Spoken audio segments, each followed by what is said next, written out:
All right, ready to dive in? Today we're taking a closer look at India.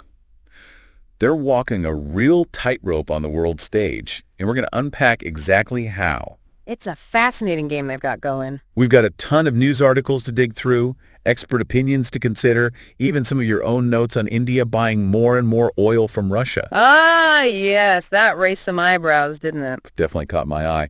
I think a lot of us are wondering how they're managing to make moves like that work. It boils down to a strategy India calls strategic autonomy.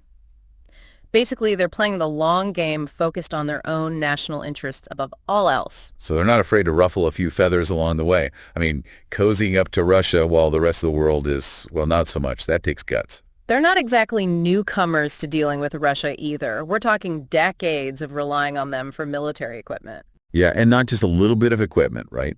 Didn't I read something like 76% of their weapons came from Russia back in 2013? You're remembering correctly. A staggering figure shows you the depth of that relationship. Wow.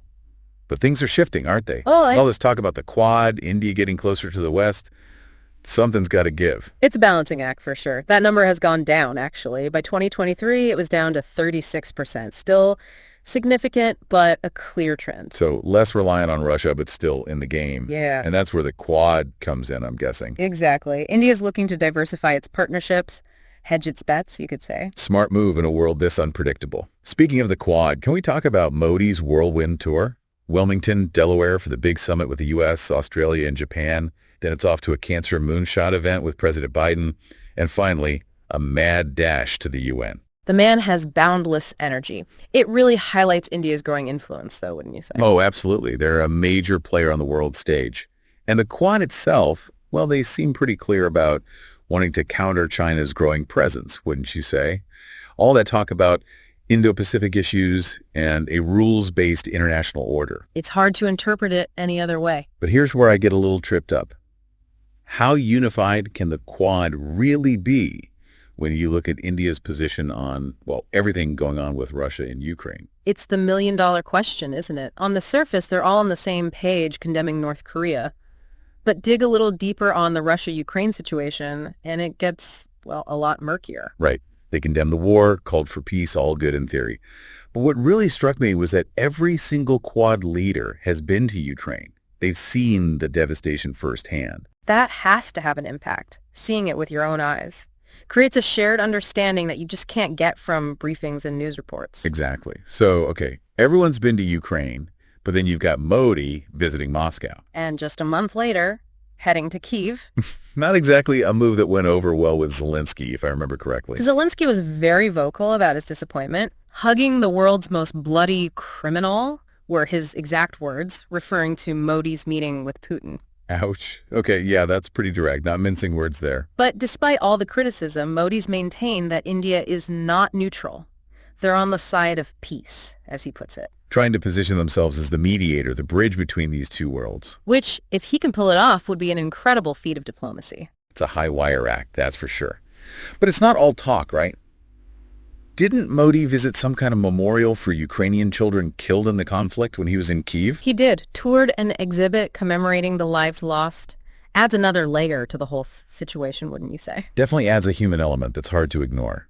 And it makes you think about the Quad's stance on the conflict in Gaza, calling for that hostage deal and a ceasefire. Interesting parallel. It feels connected somehow. Uh, Okay, so we're seeing some common threads here, but how does this all connect back to the average person? Why should they care about what India is doing on the world stage? Well, for one, India's choices have a direct impact on the global energy market. Those oil imports from Russia. They've insulated India from the worst of the energy price hikes everyone else has been dealing with. Which makes sense for them, economically speaking. But in your notes, you mentioned some concerns about whether this is actually helping to finance the war in Ukraine. Is India even unintentionally adding fuel to the fire? It's a valid concern. It's a complex issue, no easy answers. India would argue they're prioritizing their own energy security. It's that political strategy in action. But it does make you wonder about the ethics of it all, doesn't it? Yeah, it really makes you think about the tough choices some countries have to make. But stepping back, is there a world where this unique position actually makes India the peacemaker everyone's looking for? I mean, they've got strong ties with Russia and the West. Maybe they can bridge that gap. It's definitely a possibility. You could argue that India's strategic economy gives them leverage, puts them in a unique position to mediate. So why wouldn't it work? Well, because it's a huge gamble. It's like trying to juggle chainsaws while walking a tightrope. One wrong move, one hint of bias, and their credibility as a neutral party just evaporates. I can see that. But what if they pull it off? What if India actually brokers a lasting peace agreement? That would be incredible. That'd be a diplomatic superpower. No doubt about it. The geopolitical landscape would be completely rewritten. It's definitely a long shot, but too fascinating to completely dismiss. Agreed. Okay, so we've been talking big picture here, global power plays and all that. But how does this affect the average person? Why should someone listening to this care about what India is doing on the other side of the world? That's the key question, isn't it? We can't just be spectators in this. We have to figure out how these events, these choices, connect to our daily lives. Exactly. Bring it home for us. Take the conflict in Ukraine, for example. It's had ripple effects across the globe. Energy markets are in turmoil, prices for fuel, and just, well, everything are going through the roof. And those price hikes hit everyone's wallets no matter where you live. Exactly. And India's decision to buy more oil from Russia, while it's benefited them, it's also provided more resources for Russia to keep the war going. So there are definitely ethical implications to consider. It's complicated, that's for sure. So where does that leave the average person? Are we just along for the ride when it comes to these global events? Or do our individual actions actually matter? It's a question everyone needs to ask themselves. We might not be able to single-handedly solve these conflicts, but we're not powerless. We can be conscious consumers. We can support organizations doing humanitarian work, advocate for policies that promote peace and stability, and most importantly, stay informed and engaged in these important conversations. I love that knowledge is power, right? The more we understand, the better equipped we are to actually make a difference. Precisely.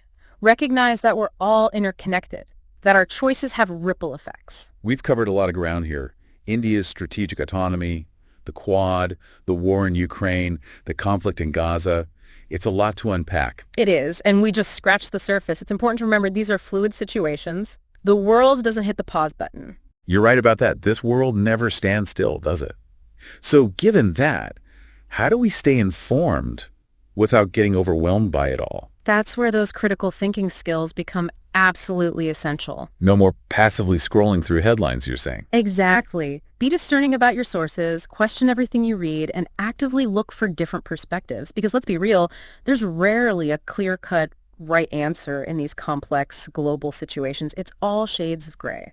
Which is why I'm so glad we do these deep dives. We're going beyond the headlines and really digging into the nuances. It's about cultivating that curiosity, that drive to keep learning and engaging with these topics even after the episode ends. Love it. Always learning. But before we wrap up, there's one more thing I wanted to touch on this whole thing with Russia offering to pay Ukrainian citizens to relocate to those occupied territories. It's a pretty chilling tactic. It really is. It makes you think about the long game here.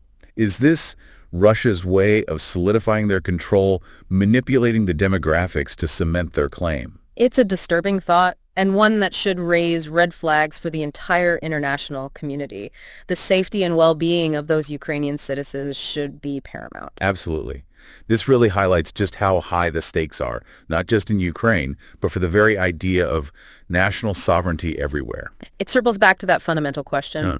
What kind of world do we want to live in? One where might makes right, or one where international law and human rights actually mean something?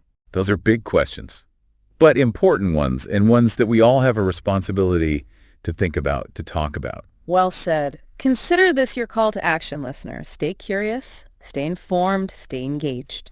I love it. And on that note, we'll leave you to continue your own deep dive into the complexities of our world. Thanks for joining us on the journey.